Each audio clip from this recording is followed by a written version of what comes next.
Halo everyone, perkenalkan nama saya Fikri Ridho Junianto. Saya dari kelas 2A Manajemen dengan mata kuliah Bisnis Internasional. Di sini saya akan menjelaskan tentang tenaga migran Indonesia. Tenaga migran, migrasi pemburuan adalah istilah yang digunakan untuk menggambarkan pergerakan atau migrasi yang dilakukan orang dari sebuah tempat ke tempat lain dengan tujuan bekerja atau menemukan pekerjaan. Ketika bermigrasi, mereka diklasifikasikan sebagai pekerjaan migran. Jumlah tenaga migran Indonesia. Menurut survei yang dilakukan Bank Dunia Bekerja sama dengan BPS, diperkirakan jumlah pekerja migran Indonesia sekitar 9 juta orang. Jumlah ini PMI prosedural maupun non-prosedural. Dampak positif dan negatif tenaga migran Indonesia Malaysia. Sebagai contoh di Indonesia Malaysia, dampak positif bagi Indonesia antara lain adalah menambahkan devisa negara, terpenuhi lapangan kerja bagi penduduknya, meningkatnya pendapatan dan tarif hidup para TKI. Sedangkan dampak negatifnya adalah ketergantungan Indonesia pada negara lain dalam penyediaan lapangan kerja. Citra Indonesia menjadi kurang baik di mata negara lain. Selanjutnya, dampak positif bagi negara Malaysia. Antara lain adalah mempercepat laju pertumbuhan ekonomi dengan negara Malaysia dengan tersedianya lapangan kerja yang relatif murah. Salah satu langkah kebijakan yang diambil pemerintah untuk mengatasi masalah ketenagakerjaan ini adalah memfasilitasi pengiriman tenaga kerja Indonesia membentuk lembaga antar kerja atau AKAN di bawah Departemen Tenaga Kerja Republik Indonesia. Untuk mengkoordinasikan penyelenggara kegiatan ini akan bekerja sama dengan bagaimana perusahaan pengarah tenaga kerja Indonesia.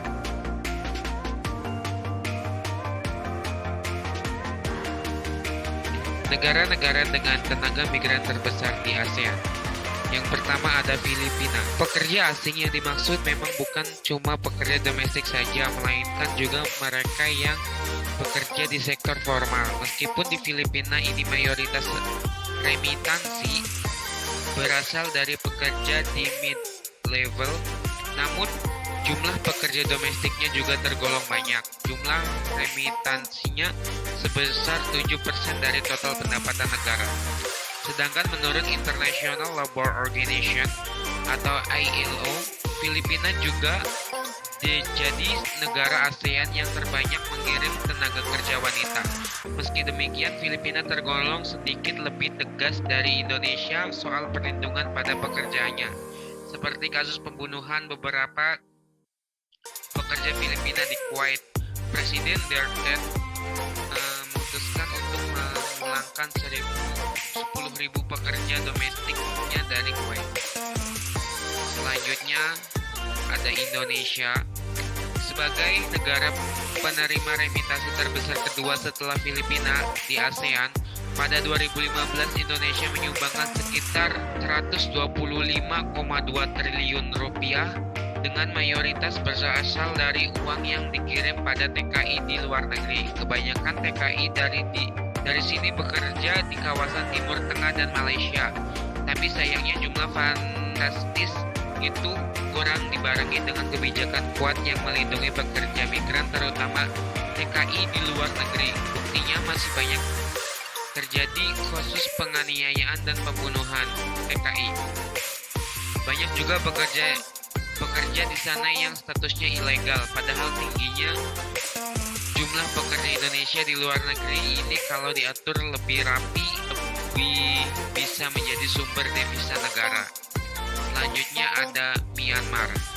Negara populer Myanmar ini dengan remisi tertinggi di ASEAN, yakni 5% dari total PDB-nya.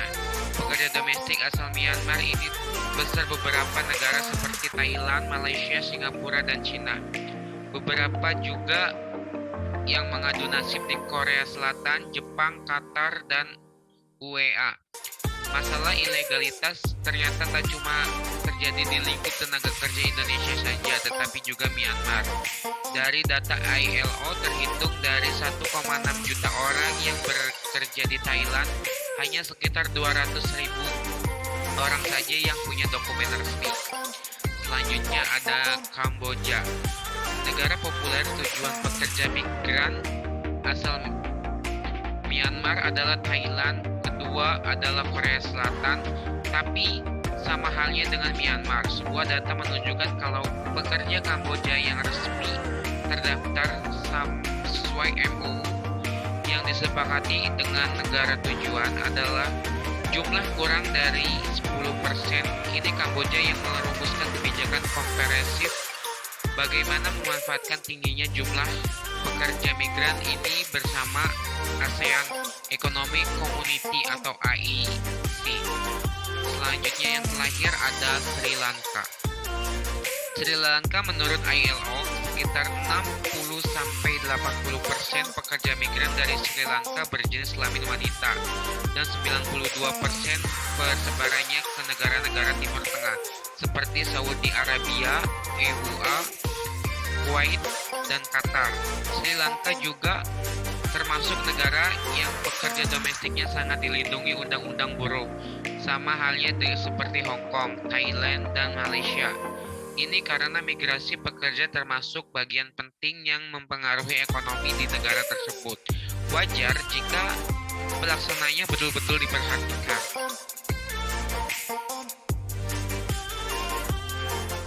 Selanjutnya ada faktor apa yang mempengaruhi tenaga migran Indonesia bekerja di luar negeri. Faktor yang mendorong warga Indonesia untuk bekerja di luar negeri adalah faktor ekonomi. Hal yang dikarenakan tidak adanya akses untuk mendapatkan peluang-peluang kerja. Faktor utama adalah ekonomi keluarga. Memang masih ada beberapa faktor lain yang ikut menjadi daya dorong masyarakat untuk mencari kerja di luar negeri. Selain itu, angka tekanan kerja yang tinggi tidak sebanding dengan lulusan pelajar. Banyak lulusan SD, SMP yang datang ke kota besar untuk mencari pekerjaan di pabrik, mall, instansi yang lain itu. Susah karena pesaingnya kebanyakan sarjana 1 dan sarjana 2. Sehingga akhirnya memutuskan memilih menjadi TKI. Faktor lainnya yakni masyarakat tergiur akan iming-iming yang mendapatkan uang dalam jumlah banyak setiap bulan dan digaji mereka akan dibayar dengan menggunakan mata uang dolar. Faktor penghambat mendapatkan akses. Faktor yang pertama yakni berasal dari dalam diri seseorang, rendahnya kualitas sumber daya manusia karena tingkat pendidikan, keterampilan atau kesehatan rendah, atau ada hambatan budaya kemiskinan. Yang kedua ada faktor dari luar kemampuan seseorang. Hal ini terjadi karena birokrasi atau ada peraturan resmi kebijakan sehingga tidak membatasi ada memperkecil. Peraturan resmi kebijakan sehingga tidak membatasi atau memperkecil akses seseorang untuk memanfaatkan kesempatan dan peluang yang tersedia. Dan juga karena terpaksa dan banyak yang upah yang menggiurkan, kemiskinan, tuntutan ekonomi yang mendesak, dan berkurangnya peluang serta penghasilan di bidang pertanian atau industri kecil yang tidak memberikan sesuatu hasil yang lain. Dan rutin dan adanya kesempatan untuk bekerja di bidang industri telah memberikan daya keuntungan bagi pemerintah Indonesia. Dengan adanya tenaga kerja yang bekerja di luar negeri tentu dapat menghasilkan devisa bagi negara yang cukup tinggi. Tenaga migran di suatu negara.